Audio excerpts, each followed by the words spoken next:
Hello, my name is Adonai. Jeremiah, and welcome to the Change Deep Dive Talk Show. Today we're going to be talking about consumer discrimination. So we're going to be talking about the discrimination that some people of color face when it comes to daily necessities like cultural food and clothes. When we're talking about this as a group, we had a really robust discussion and realized this is a much bigger issue than we had originally thought. And we kind of unpacked it a bit and realized that the consumer products that we have access to is really determined by the racial biases and discrimination and practices that are around us and reflective of our social racist and discriminatory beliefs. For instance, the types of products that are offered to us, whether it be cosmetic or food or other cultural items, is really indicative of what is considered to be mainstream, what is considered acceptable, and what is considered to be a socially valued product. And so there are things like makeup shades that are not offered in very dark colors. There are certain types of foods that are that are segregated to the international section of grocery stores or just not offered at all. And there are a lot of these things that often aren't thought of as a racism issue because it may just be written off as, oh, well, there isn't enough demand for that particular product or that particular service. But it still affects people very deeply and prevents them from connecting with their cultures and what they're used to. And so we really wanted to just dive deep into this today and see what we could do to overcome this challenge and really unpack it so that we can start a conversation around this. Because as we were looking and researching this topic, we found very, very little about it. And so we just wanted to focus on it and bring everyone's attention to it who's viewing so that we could start more conversations in your lives and just really broaden this discussion. And joining us today is Yabi Idekachau from Chaska High School. She's a junior there, and she's going to be joining us. And just to get us started off with a starter question, Yabi and Adonai, have either of you struggled to find an ingredient that is commonly used in recipes that your families like to cook or that you just really enjoy using? And just tell us more about that experience and how that has affected you. Yeah, definitely. So, like when talking about consumer discrimination, one of the things that we face and one of these discriminations that we face is not having access to ingredients that we usually use in our everyday cultural food. So, for example, Ethiopia, we usually eat injera, right? And injera is something that we eat like almost every day. It's not even like once a week or something like that. It's like every day, right? And this is a cultural food that, especially my parents immigrating from Ethiopia and being here for 20 years, that is like home to them. Like the food reminds them of home. So food is really important, right? And so having to get the spices for these foods, the ingredients for these foods, the process that it actually takes is so long and hard. And I feel like it's something, like you said, it's something that's not talked about, right? It's a struggle that immigrants like keep quiet and face, right? They just accept that like, oh, this is what America is, and this is what I have to fight for just to get my culture here at America, right? So, like the process is, for example, like to get the spices, they have to ask like a close relative that is going to Ethiopia sometime soon, or anyone who's going to Ethiopia sometime soon, to get them the spice or get them the ingredients that they want. It's not like you can go on like an online store and be like, oh, I want to get this spice today from Ethiopia. Like it's not like that. They actually have to ask a relative to get it. And if you don't have any close relatives that are willing or that are going to Ethiopia, to get you those spices, you're not gonna get those spices for a while. Yeah, I definitely agree with Adnai's point on getting the spices across to America. And also, I noticed just here in America, the discrimination with the placement of foods in supermarkets. So we see usually that there's like an international section in a sense of they usually separate like Asian style foods from all different other types of foods. So you see the one section that's just filled with like Asian noodles and different things like associated with like Asian culture, and then you see like Italian bread, garlic bread in the same bread area as you see like American bread. So it's that question of what's right to do in this situation. Why is one type of food othered and excluded compared to Italian food or European food? Why is European food being able to get into like more into our culture than foods from Asia? And so it's that separation that really is kind of discriminatory. Yeah. Definitely. I feel like for example, when we want to get our spices, like you mentioned earlier, to get our spices, we could get them from Ethiopia, but there also is like say like one store in like one Ethiopian store in Minneapolis that we may go to get these spices. But usually they're like a really small packet and like they're really expensive, right? So we usually don't take that route to get the foods. And it's like you said, why is there like an internet even in that international section, like I went to it just for fun, like just to look at all the different types of foods, like what I want to get. And it's just one corner, like in the store that you really have to try hard to find. And there's like mainstream foods that people find popular, like American people usually eat in their daily life, like noodles, like people like eat that like every day, right? And it's those basic things, those basic necessities, right? But the real question for me is why are these big mainstream stores only focusing on majority of the consumers, right? If I know anything about business, it's that a business should meet the expectations of all. It should meet the desires of all of their customers and not just the majority of them. So why are they othering the minority groups? Why are they saying that, oh, this is not important to them? If they're minority, then it shouldn't matter, right? And it's like no one's speaking about this issue. Like when we tried to search resources about this, articles about this, we couldn't find anything. Like nobody's really talking about this discrimination. It's one of those like discriminations that are not overt, right? It's something that we just deal with, like a microaggression that we deal with and we just accept as part of our daily life as people of color, right? This is what we're gonna have to face. This is what we're gonna have to go through, right? But in reality, the real question is why aren't they accustoming their needs to minority groups? Like this should be something that's not just a section in grocery stores, but it's something that I can have access to. So I can eat the foods that are meaningful and important to me. So it's just these basic necessities that we are not able to get, right? Like food is something that we eat every day, right? Why can't I get the food that I need in my mainstream grocery stores?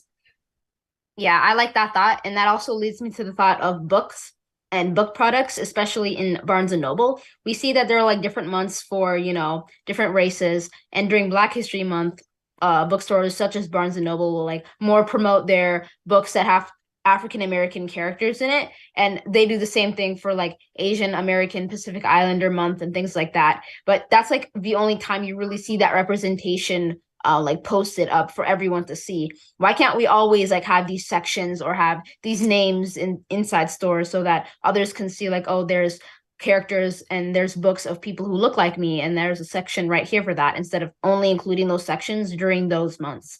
And I feel like, as a business owner, just only popular like making one specific like book that has a specific race in it popular, and instead of like interrogating it into the culture, it'd be more wiser as a business choice to like be able to really like promote all the types of books. So I really don't know why that goes on, and I definitely feel like that's like some type of like discrimination.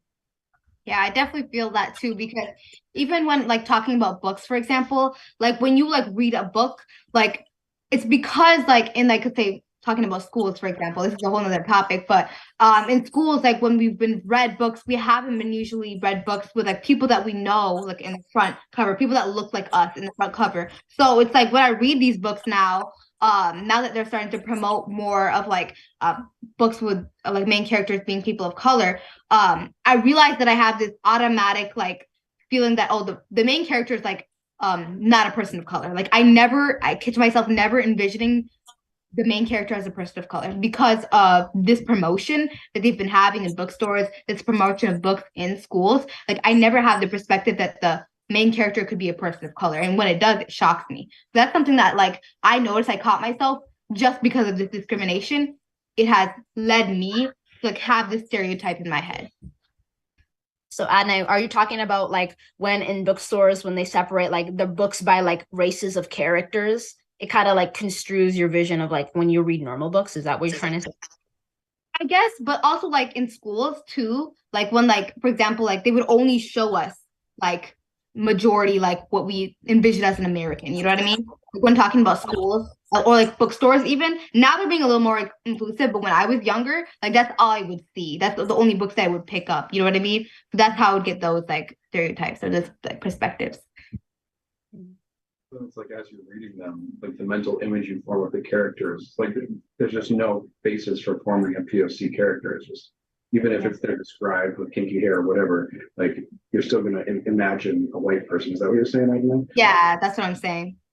Yeah, definitely our minds are not like used to thinking of it like that because we're so used to reading books that have little to no description about a character other than maybe like wavy straight hair, and we automatically will envision like a white person. And so yeah, getting those books out there and like promoting books that have, different race characters can really help, that bias and that stigma that we already have in mind and try and change that. Definitely. Are there other that you feel like this sort of manifests itself in, like cosmetics? I know is something that has been touched on before. Hmm. Definitely. I feel like when talking about like the stigma between like different colors of foundation, right? All the time when I go in the store, well, if you want to know like, anything about me, I don't really usually wear makeup or foundation. So I just like walking around makeup stores and seeing the foundation skin shades because I've noticed a lot of the times the struggles that my like friends that have darker skin have to get their foundations. And recently when I went to the Mall of America with my friends, one of my friends, she has a darker skin tone and she needed a specific type of foundation, right? And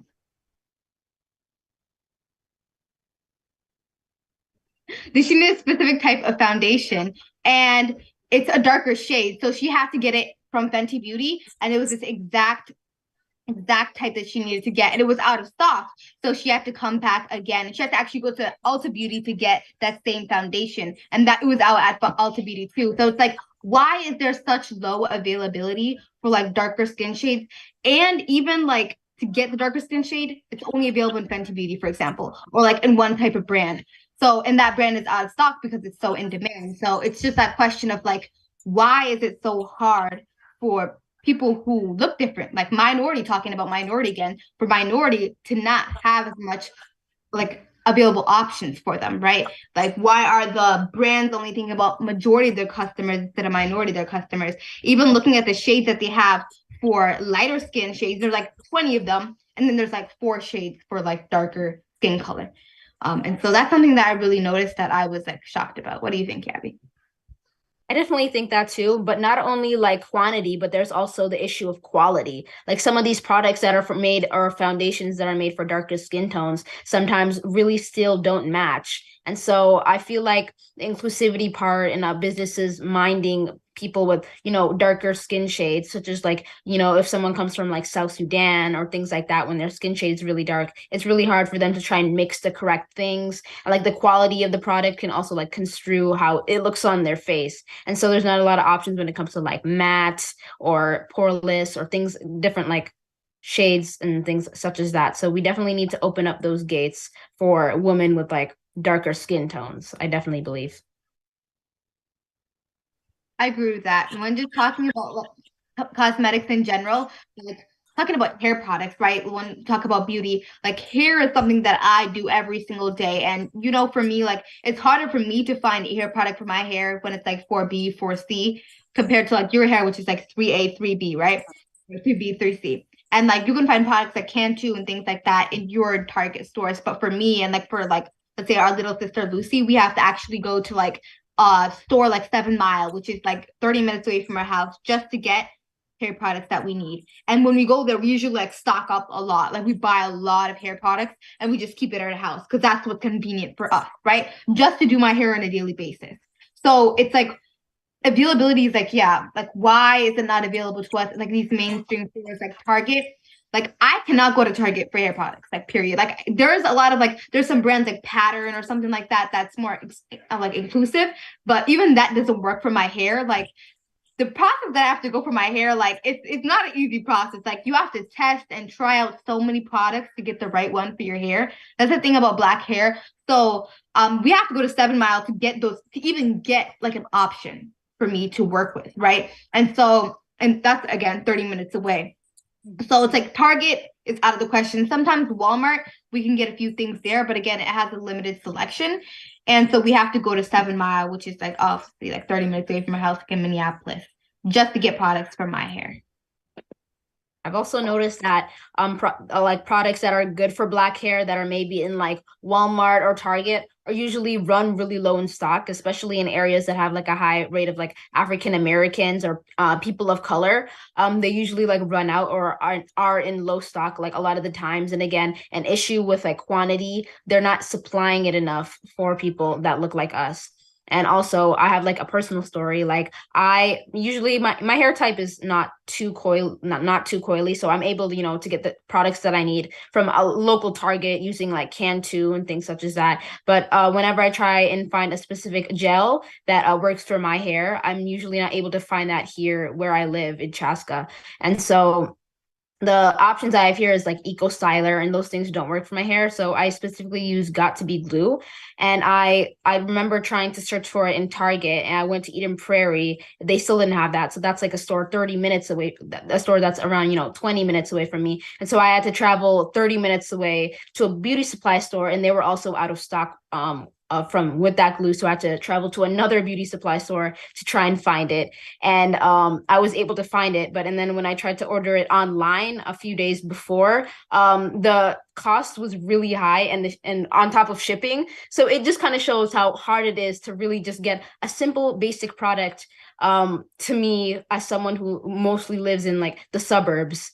And so, yeah, that challenge is definitely there. And it is a nuisance, but it's not anything that I complain about because, in my head, it's like, oh, it's just a small issue, but it needs to be talked about for sure.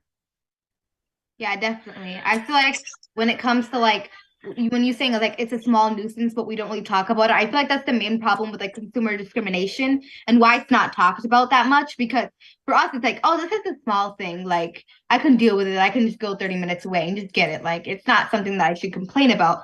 But then again, it happens to all parts of our daily life, like the food that we eat, the beauty products, makeup products. We just gotta like deal with it. You know what I'm saying? So I feel like that's like another one of the reasons why, first of all, I'm happy to be talking about consumer discrimination today and why it's not talked about that much.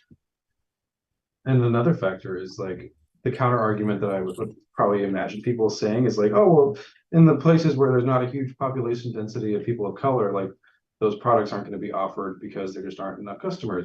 And so, but then that automatically just excludes people of color from non-urban centers. Like, yes, there's going to be a lot of 7 Mile stores. There are like 2 or 3 in Minneapolis, but that's because there are a lot of people of color living here.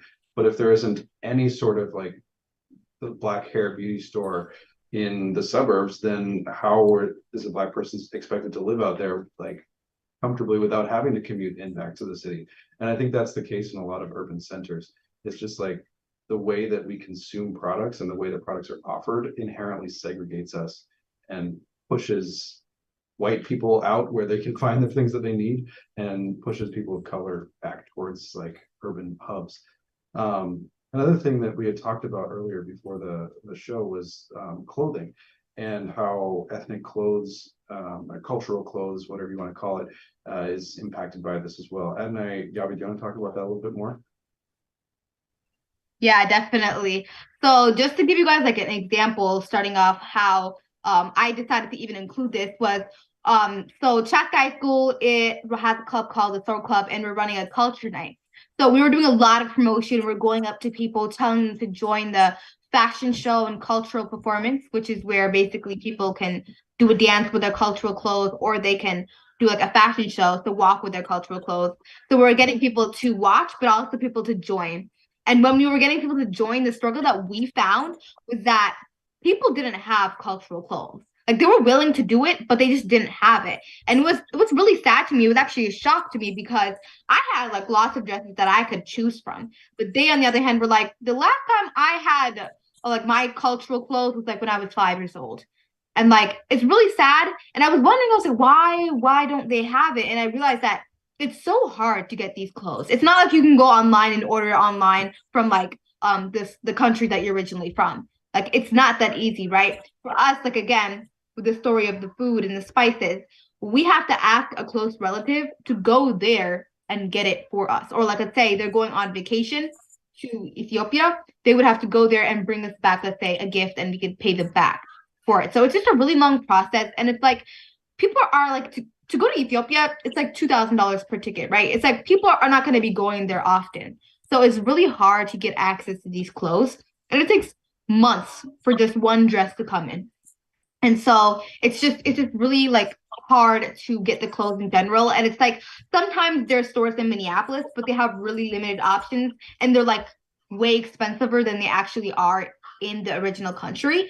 So that's just one of the struggles that we face when it comes to cultural clothes. And it was something that I just recently learned that people struggle with. And I recently learned that my parents struggle with, but it's something that they don't talk about, right? They're not going to complain about it, right? It's just another one of the struggles that we kind of like hold in and that we just have to deal with, I guess. Yeah, and a lot of the times we think about how cultural clothing equates with like knowing and learning your culture and being connected to your culture. A lot of these kids, they're not closely connected to their culture because they're not able to have things such as cultural clothing. So again, that's like, what does this say about their knowledge of their culture, their understanding of their culture? And not being able to have these things can like result in like less education, I feel like. And definitely having, my cultural clothes at home and having parents who really teach me about my culture and do cultural traditions, I'm really able to like know my culture. And so I definitely feel like them not having, such things such as their cultural clothes can really like defect them from learning about themselves. Yeah, definitely. It just shows how like we were talking about consumer discrimination can lead to that. Just having not the lack of access to having cultural foods at home for those like second generation that don't get to learn about their culture, right? Because there is no access to them in these mainstream stores, and that it may be so hard for those immigrants who immigrated here, leaving everything that they could, their language, their food, their home, leaving everything they can, and having to balance their culture, their work, their children, and just everything in general. Like it's just really, really hard for them. And that struggle is something that they usually don't talk about. And then what happens is the second generation basically doesn't get that information, doesn't get that culture, doesn't get that language, and that just starts to spread and the culture is lost. So that's why I feel like consumer discrimination is so important to talk about, because really what we're talking about right now is trying to save culture, right? Trying to help those in the second generation, third generation, and future generations to come to be able to have access to their culture, to be able to learn about their culture, even though they're in America. Yeah.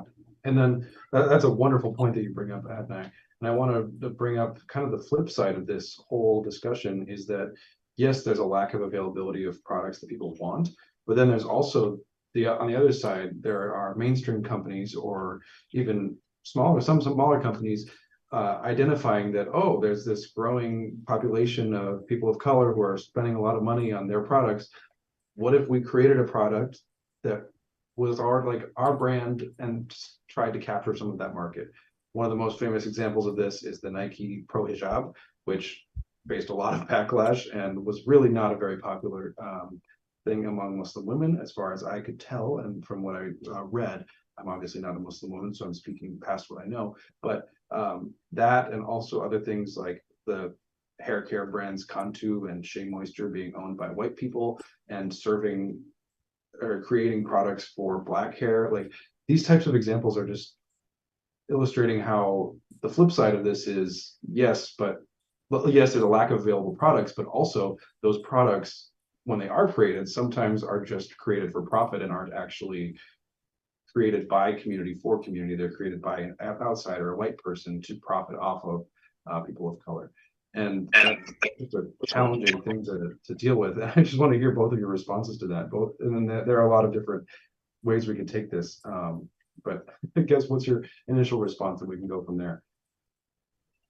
So basically, yeah, how you were talking about the Nike Pro's hijab. So Gabby was asking Fatu, she does track with us, why she doesn't wear it. And she was like, oh, those are so uncomfortable. Like they're just not meant for us. Like no, but I've never seen anyone like who has to wear a hijab wear that. And they've all told me that it's so uncomfortable and that like it's just a fraud. And I was confused of why it was a fraud. I was like, I'm pretty sure it was made by like Muslim women. Like there's like models of Muslim women wearing it. But in reality, like you said, it's these people who are not of that culture making those products, let's say, to get cash from those people, to get profit from them, right? And not really to actually think about the customer in their head, right? I feel like this is what happens a lot of the time when companies try to reach out to minority groups. And when talking about consumer discrimination, yeah, like when they try to, I guess, accustom to our needs, what happens is they're not actually thinking about the customer. They're thinking about the profit that they can make. And because of that, the customer obviously is not going to get the product because it doesn't fit right to them, right? So why can't we push out the people who actually know, right, about the culture, about the culture of food and their products, right? Because like a lot of time, let's say, for example, paprika is sold in stores, right? It's sold in like the international section of mainstream stores, and we use that in a lot of our dishes, but we call it like mita, right? But the way it's made in Ethiopia, it's just, I don't know, it's a different taste, right? It's made differently, so we don't use the type in like mainstream stores. So it's kind of like that. Like, I don't know where I'm getting with this, but like having, I don't know what I'm trying to say. Yeah, Gabby, do you have something to add to that? Well, when I think about it, yeah, it's definitely, I feel like businesses are just using like different reasons to cash in or like get more money by trying to be inclusive. But in reality, they're making something without much compassion or understanding and letting that be sold just for some quick bucks. You know what I mean? I definitely feel like Nike is one of those companies who's trying to do that. And yeah, no, it's definitely wrong. And it's really taking away voices of, other Muslim women who are creating hijab brands for sports and things such as that. It's really taken away their voice and their business and their cause. Yeah, absolutely. Well, I think we're kind of wrapping up this discussion. Adonai and Gabi, do you have any final remarks, or should we get to the calls to action? That's all I have to say. Gabby, do you have anything else? No. All right. So I get as far as a call to action for you, the audience who's listening to this or watching the recording of this, what can you do to address this issue to make this conversation happen in your communities? And probably the first and easiest thing to do is to start a conversation.